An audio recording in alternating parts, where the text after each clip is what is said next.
오늘의 본문 말씀은 죽게 된 아하시아 왕이 엘리야를 죽이려고 50부장과 그 부하 50명을 3번 보낸 사건이 주된 내용입니다. 우리가 엘리야를 유명한 구약의 선지자로 알고 있기 때문에 이 사건을 읽는데 조금 손해를 봅니다. 지금은 엘리야가 약간 궁지에 몰려있는 모습입니다. 아하시아는 하나님을 순종하거나 경외하고 있지 않기 때문에 하나님께 그의 목숨을 구하지도 않았고 이방 우상에게 그의 병 낫기를 기대하고 있었던 사람으로 하나님 앞에 꾸중을 듣고 이제 죽게 된 시점에서 엘리야를 죽이려고 그 수하들을 보낸 것으로 보입니다. 그래서 엘리야도 불을 불러 그 병사들을 죽이는 것이 무슨 아하시아의 마음을 돌이킨다든가 회개케 한다든가 반전을 목적하고 있지 않고 다만 자기 목숨을 살리기 위한 것으로 보입니다. 이러한 이해들은 사실 엘리야만의 문제가 아니라 여기 등장하는 열왕기하 1장 1절이 아합이 죽은 후에 이렇게 시작되거든요. 아합과 그의 뒤를 이은 아하시아 그리고 엘리야까지 3명 모두가 사실은 이 장면에서는 하나님이 누구시냐 하는 강한 의혹과 반발을 제기하고 있다는 걸 알아야 됩니다. 여러분 아시는 대로 아합은 매우 모호한 위치에 서 있었던 왕입니다. 분명히 하나님을 믿지 않았던 사람인 건 확실하지만 그렇다고 적극적으로 하나님을 배반하거나 거스르지도 않았던 애매모호한 입장에 있었던 사람인 것을 여러분 아십니다. 오히려 주도적으로 하나님을 반대하고 아합을 그런 애매한 위치로 몰고 간 사람은 그 부인되는 왕비 이세벨이었습니다. 그러나 이 모호함이야말로 우리 당시에 아합의 비난받는 입장이기도 했지만 현대를 사는 오늘날의 모든 현대인들이 가지는 태도이기도 하다. 이렇게 지난주에 말씀드렸습니다. 분명한 하나님의 간섭을 요구하는 신앙적인 기대가 우리의 기대만큼 하나님이 답하시지 않을 때 그 다음에 모호한 입장을 취하는 핑계거리가 된다. 그렇게 말씀드렸습니다. 내가 원하는 식으로 내가 원하는 때에 내가 원하는 답을 주시지 않으면 나는 나 할 걸 다 했고 그 다음부터 일어나는 모든 일은 하나님 책임인 것 같이 우리는 뒤로 물러섭니다. 그래서 하나님을 적극적으로 따르고 순종하지 않고 어떻게 하나 보자라는 식의 방관자가 되는데 이 방관하는 자리가 결코 중립지대가 아니다 하는 것 다시 한번 강조하고 싶습니다. 우리는 하나님을 따르지 않으면 하나님을 안 따르는 자리밖에 남는 것이 없습니다. 따르는 건 아니지만 안 따르는 것도 아닌 그런 위치는 없습니다. 바로 그런 입장에서 아하시아가 동일한 선상에 서 있습니다. 아하시아가 하나님께 자신의 생명을 구해줄 것을 구하지 않는 데에는 추측을 해볼 수밖에 없는 것이지만 성경에 자세한 설명이 없어서 그러나 아합과 아하시아, 엘리야로 이렇게 등장되는 모든 사람이 가지는 공통된 문제의식 속에 이런 추측을 가능케 합니다. 아하시아는 하나님께 그 필요를 구할 수 있지만 그 필요의 답을 얻었을 때 일어나는 책임을 지고 싶지 않은 사람입니다. 하나님이 목숨을 구해주면 그가 살아생전에 하나님의 사람으로 살아야 된다는 일에 자신을 걸고 싶지 않은 사람입니다. 그게 아하시아의 태도입니다. 그래서 그 아하시아의 입장에서 보면 엘리야는 하나님을 외면하고 살고 싶은 그에게 하나님을 외면할 수 없게 자꾸 그 눈에 거스르는 하나님을 기억해 하는 사람으로서 엘리야가 제거해야 되는 존재가 되는 것입니다.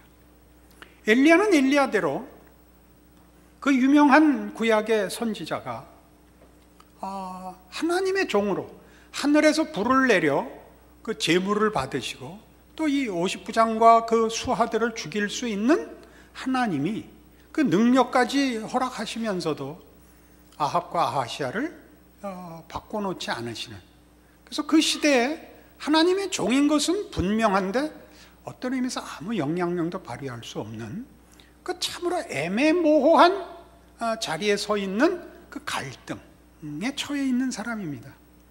그러니까 엘리야는 엘리야대로 사실은 자기의 위치와 하나님에 대한 불만이 있습니다. 이 세 사람은 공통되게 이 한 가지 질문을 하고 있을 겁니다. 이 강한 추측은 저 자신도 해봐서 아는 것이고, 제가 이제 제시하면 여러분도 갖고 있는 질문입니다. 하나님은 누구시냐 하는 질문입니다. 하나님은 누구시냐 하는 것은 하나님이 아브라함의 하나님이다, 이삭의 하나님이다, 야곱의 하나님이다, 그렇게 쉽게 대답하는 것보다 훨씬 깊은 또 많은 내용을 가진 질문입니다. 하나님은 왜 이렇게 일하시냐 하는 질문입니다. 왜 내가 원할 때 내 간절함에 대하여 외면하시는가? 내 질문엔 답하지 않고 왜 하고 싶지 않은 일은 하라고 그러시는가? 이런 여러 가지 질문이 농축되어서 하나님은 누구시냐라는 질문을 낳습니다. 조금 다르게 표현하면 하나님은 어디 계시냐 이렇게 얘기할 수 있습니다. 하나님이 어디 계시냐 하는 것은 하나님이 지금 어디 서울 중구 어디서 뭘 하고 계신다가 아니라 왜 이 자리에 없냐 그거죠. 이 자리에 없냐라는 질문은 지금 내 기도에 지금 응답 왜 안 하시고 어디가 계시냐 이런 질문입니다. 더 이제 원색적으로 나오면 하나님은 뭐 하고 계시냐 이런 질문입니다. 하나님은 뭐 하고 계시냐라는 질문의 밑에 바탕에 깔린 현실적인 비명은 이거죠. 내 처지가 이게 뭐냐 하는 것입니다. 하나님은 천지를 지으신 하나님이며 그 아들을 보내신 하나님이며 전능하시고 우리를 사랑하사 그 아들을 아끼지 않는 하나님이신데 내 꼴이 이게 뭡니까? 내가 기도를 안 했습니까? 내가 신자다운 무슨 헌신을 안 했습니까? 왜 가만히 계시는 겁니까? 이것이 그냥 이렇게 뭉뚱그려져서 이런 비명으로, 고함으로, 한탄으로 이렇게 쏟아져 나오는 것이죠. 여기에 대해서 사실 성경은 답하고 있습니다. 우리가 듣지 못하고 있는 것일 겁니다. 하나님 어디 가시지도 않았고 하나님 이상하시지 않습니다. 하나님 답하고 계시는데 우리가 그 답을 거부하는 것입니다. 그 답이 무엇인가 찾아봅시다. 신약 성경 요한복음 14장입니다.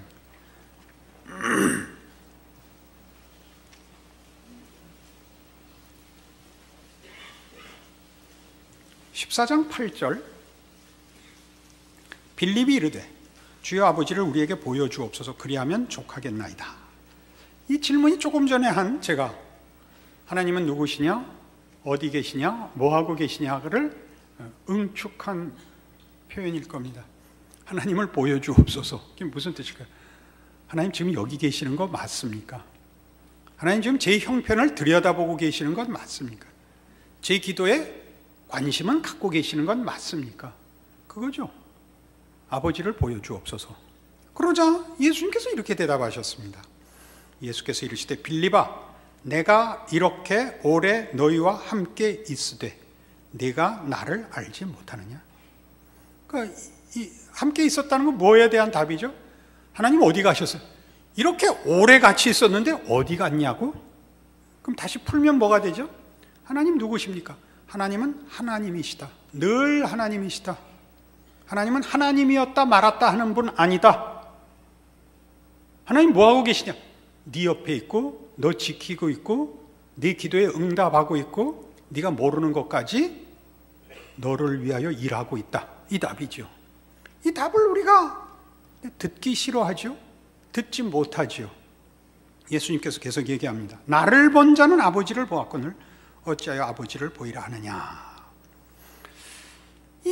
이 답이 여러분 그렇게 지금 이렇게 피부에 와 닿지 않을 것입니다. 그러나 지금 요한복음 14장에 이렇게 어디 주보 하나 끼워 넣으시고 마태복음 11장으로 갑시다. 이거 왔다 갔다 할 거니까 두 장을 이렇게 두 군데를 적어 놓으셔야 됩니다.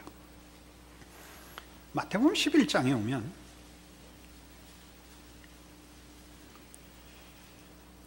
2절, 요한이 옥에서 그리스도께서 하신 일을 듣고 제자들을 보내어 예수께 여짜오되 오실 그이가 당신이 오니까 우리가 다른 일을 기다리오리이까. 똑같은 질문을 하죠. 당신이 메시아가 맞습니까? 조금 더 확대해서 우리가 이제 이해하는 식으로 하면 당신이 하나님이 맞습니까? 그러자 예수님께서 4절에 예수께서 대답하여 이르시되 너희가 가서 듣고 보는 것을 요한에게 알리되 맹인이 보며 못 걷는 사람이 걸으며 나병 환자가 깨끗함을 받으며 못 듣는 자가 들으며 죽은 자가 살아나며 가난한 자에게 복음이 전파된다 하라. 이렇게 말씀하십니다. 맞다. 맞다. 내가 하나님이다. 내가 성육신한 하나님이다. 내가 메시아다. 너희를 구원하러 온 구원자다. 근데 뭘로 합니까? 내가 뭘 하나 봐라. 이겁니다. 뭘 합니까? 인간이 할 수 없는 걸 합니다. 인간이 스스로 고칠 수 없는 걸 하는데 그게 뭐죠? 죄입니다. 하나님과 분리된 것, 하나님 없이 사는 것, 생명을 잃은 것, 죽어버린 것을 고치십니다. 그럼 우린 바로 이 문제에 대하여 항복하지 않는 겁니다. 우리는 우리가 살아나기를 바라지 않고 생명의 진리가 더해지기를 바라지 않고 우리의 시체와 우리의 관에 치장해 주기를 바라는 셈입니다. 우리는 우리의 무덤에 장미가 피기를 바라고 우리가 살기는 바라지 않습니다. 이게 늘 하나님의 인도하심과 간섭과 우리의 간구와 우리의 기대와 늘 어긋나는 가장 중요한 핵심일 것입니다. 이 문제를 다시 요한복음 14장으로 가보면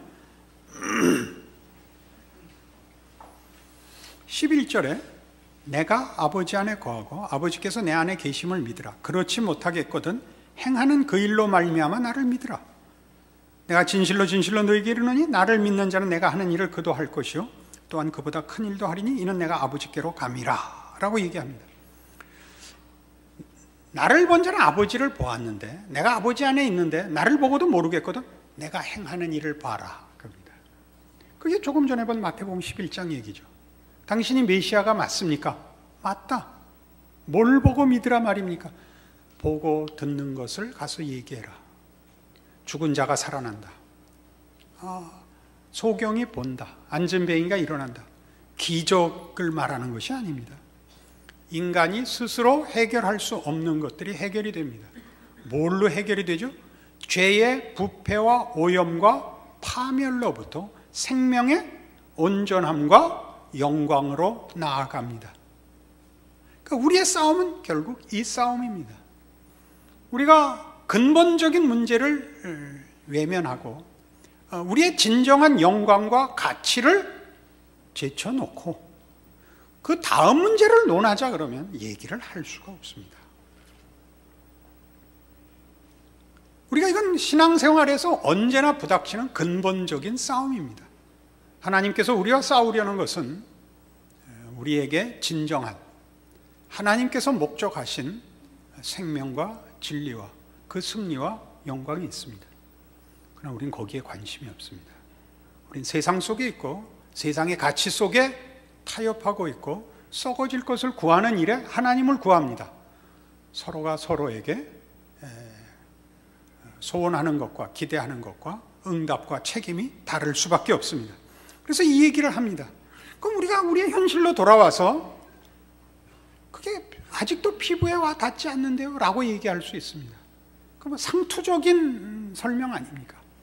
하나님은 진리와 생명과 구원과 거룩을 요구하시고 우리는 밤낮 먹고 살고 세상에서 자랑거리만 얘기한다.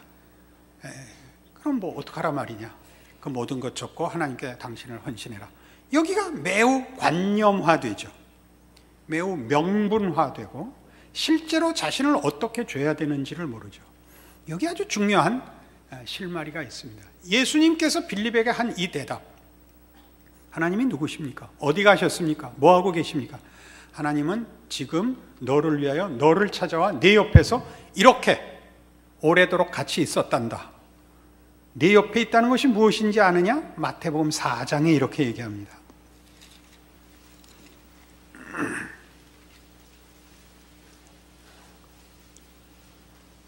마태복음 4장 12절, 예수께서 요한이 잡혔음을 들으시고 갈릴리로 물러가셨다가 나사렛을 떠나 스불론과 납달리 지경 해변에 있는 가버나움에 가서 사시니 이는 선지자 이사야를 통하여 하신 말씀을 이루려 하심이라. 일렀으되 스불론 땅과 납달리 땅과 요단강 저편 해변길과 이방의 갈릴리요, 흑암에 앉은 백성이 큰 빛을 보았고 사망의 땅과 그늘에 앉은 자들에게 빛이 빛이었도다 하였느니라. 예수 그리스도의 오심을 이사야 선지자의 이 예언의 성취로 보고 있는데, 예수님이 오신 것이 흑암의 자리까지, 사망의 자리까지 온 것이랍니다. 우리의 실존에 찾아오십니다. 저 공중에 나타나신 것이 아니라 우리의 인생을 체휼하십니다. 우리 곁에 오십니다. 우리 안에 오십니다. 신비적인 설명이 아니라 나의 삶의 자리에 오셔서 내 형편에 찾아오십니다. 그러나 그 형편을 휙 바꿔놓지는 않습니다. 흑암의 자리, 사망의 자리까지 찾아오십니다. 찾아와서 뭘 하시죠? 거기 와서 하나님이 우리에게 하시려는 일을 우리에게 설득하시며 증언하시며 씨름하십니다. 이게 왜 중요할까요? 우리가 1차적으로 기억해야 하는 것은 우리의 현실, 우리가 그토록 부정하고 하나님 앞에 바꿔달라고 요구하는 현실, 여러분의 아무것도 아닌 존재, 아무것도 아닌 고달프기만 한 현실, 그것이 하나님이 예수 그리스도를 보내신 자리같이 우리를 보낸 자리라고 답하는 것으로부터 실마리가 풀립니다.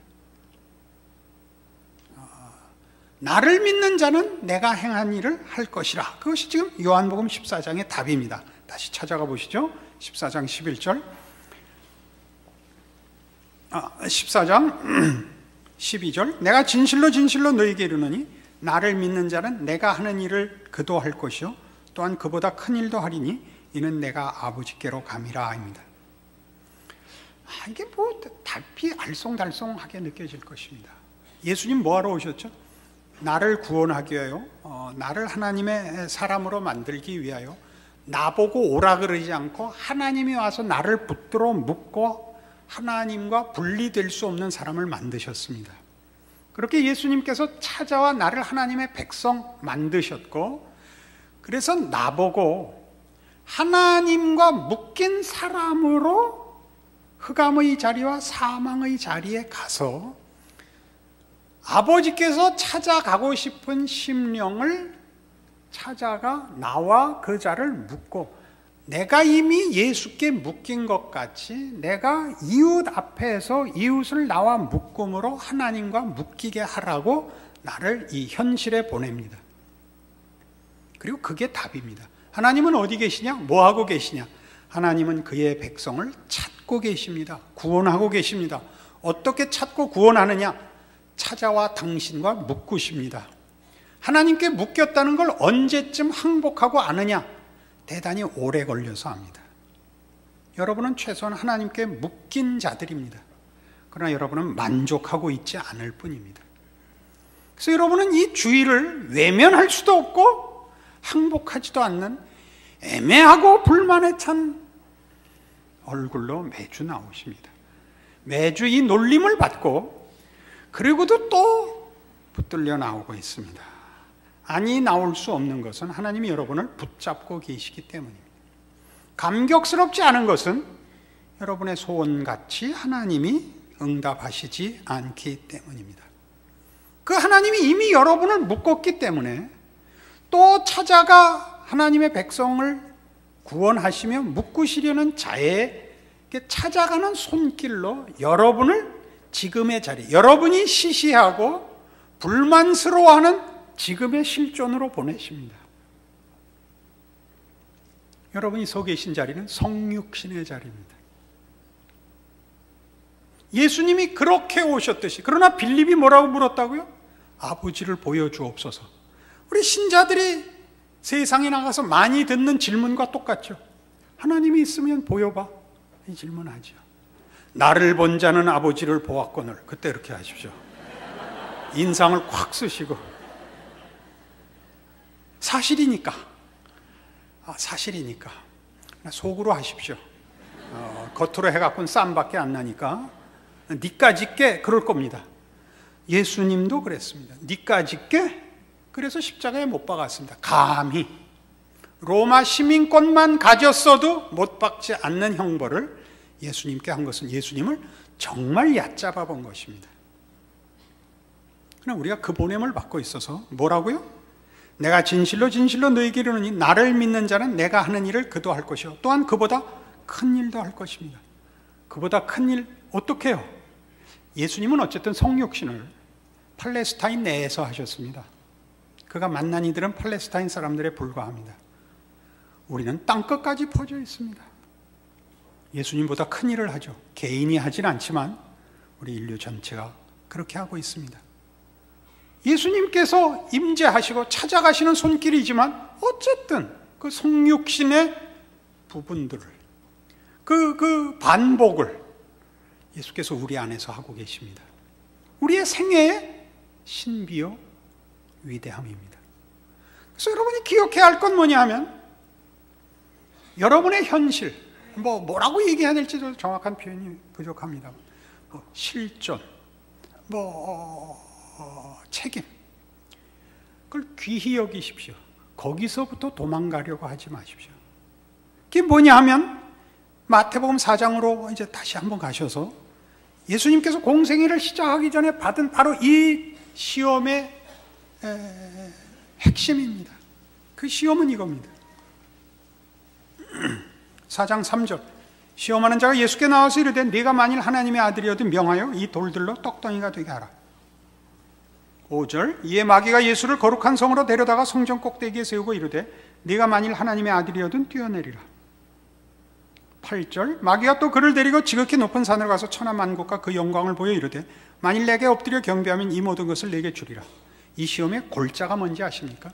이 시험의 골자가 일상을 벗어나라 이겁니다. 성육신을 거부하라. 현장에 가지 않고 한 영혼을 찾아가지 않고 영혼들을 구해내라 라고 유혹하는 셈입니다. 손을 뻗어 붙잡지 않고 끄집어낼 수 있는 것은 없습니다. 예수님이 이 시험을 거부하는, 그래서 승리하는 중요한 핵심입니다. 그는 실제로 인간이 되어 우리를 구하기 위하여 내가 떨어진 자리까지 오셔서 붙잡아 안으시는 겁니다. 그것이 우리의 생애입니다. 신자된 생애입니다. 우리가 하는 질문, 하나님은 누구십니까? 어디 계십니까? 뭐 하십니까? 왜 그런 질문을 한다고요? 왜 그 비명이 나온다고요? 내 현실이 불만스럽기 때문입니다. 신앙이라는 이름으로 어떻게 해줬으면 좋겠는데요? 편하게, 자존심 세우게, 큰 소리 치게. 예수님이 그 시험 물리치시는 겁니다.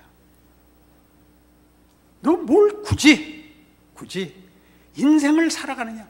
뭐 밥을 해서 먹냐? 봐봐. 그러면 모든 밥이 차렷 자세로 주목을 할 텐데 뭘 그 얘기입니다. 여러분 뭘 원하신 거죠? 그거죠. 인생아 이렇게 외치고 싶은 거죠. 아닙니다. 그 속으로 부르고 있습니다.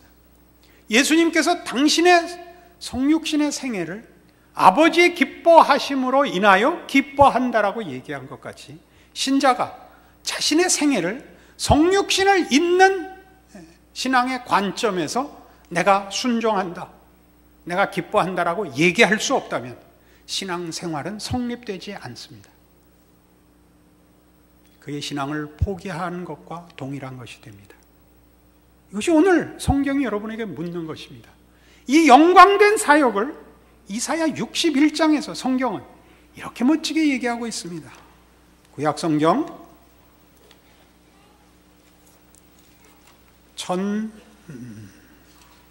1042 12페이지쯤, 성경 페이지 정도는 거의 외우고 있죠, 물론. 이사야 61장 1042페이지. 이사야 61장 1절입니다. 주 여호와의 영이 내게 내리셨으니 이는 여호와께서 내게 기름을 부으사 가난한 자에게 아름다운 소식을 전하게 하려 하심이라.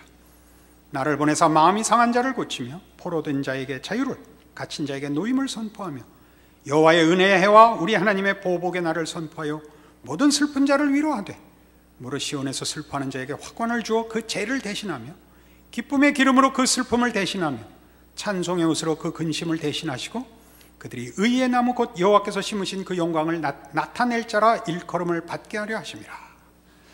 메시아에 대한 예언입니다. 장차 구원자가 오셔서, 우리 신약시대 성도들이 아는 대로 예수님이 오셔서 하나님의 은혜의 때를 선포하시며 하나님의 은혜를 성취하실 것입니다. 가난한 자에게 아름다운 소식을 줄 것입니다. 겸손한 자라는 뜻도 있고 곤고한 자라는 뜻도 있는 가난한 자입니다. 은혜를 선포할 것입니다. 하나님께서 구원을 주셔서 모든 백성들을 받아주시는 때를 선포하실 것입니다. 주께서 그 일로 오셨고 그 일을 행하셨고 그 일을 완성하셨습니다. 그래서 예수 그리스도의 아름다우심을 선포하며 찬양하는 구절입니다. 그리고 모든 신자들에게 해당되는 구절입니다. 그리스도의 성육신을 이어 저들의 생애가, 우리의 모든 생애가 예수 그리스도 안에서 일어난 그 은혜를, 그 기적을 이제 증언케 하며 그 결실을 맺게 하시는 하나님의 손길로 모든 성도들이 서노라, 사노라, 거기 존재하노라, 복된 자들이여 라고 선포하는, 외치는 성경의 아름다운 약속들입니다. 여러분들의 신자된 존재와 현실을 하나님 앞에 바치고 그 앞에서 확인하여 자랑하고 감격으로 순종하시는 오늘의 말씀이기를 바랍니다. 기도하십시다. 하나님 아버지, 은혜를 감사합니다. 하나님이 우리 아버지시니 우리는 두려울 것이 없습니다. 하나님은 한 영혼을 찾아가기 위하여 그 아들을 보내신 것처럼 오늘 우리를 보내고 계시기 때문입니다. 우리는 하나님의 손길이며 하나님의 약속이며 하나님이 베푸시는 은혜며 구원이며 기적입니다. 우리의 삶의 곤고함이 우리를 무너뜨릴 수 없습니다.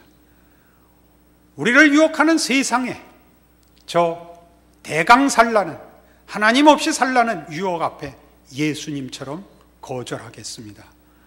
사단아 물러가라. 오직 여호와 하나님 아버지께만 경배하라. 그렇게 우리의 생애를 바칩니다. 주여, 허락하신 말씀과 약속으로 우리의 인생을 붙들어 주시옵소서. 예수님 이름으로 기도합니다. 아멘.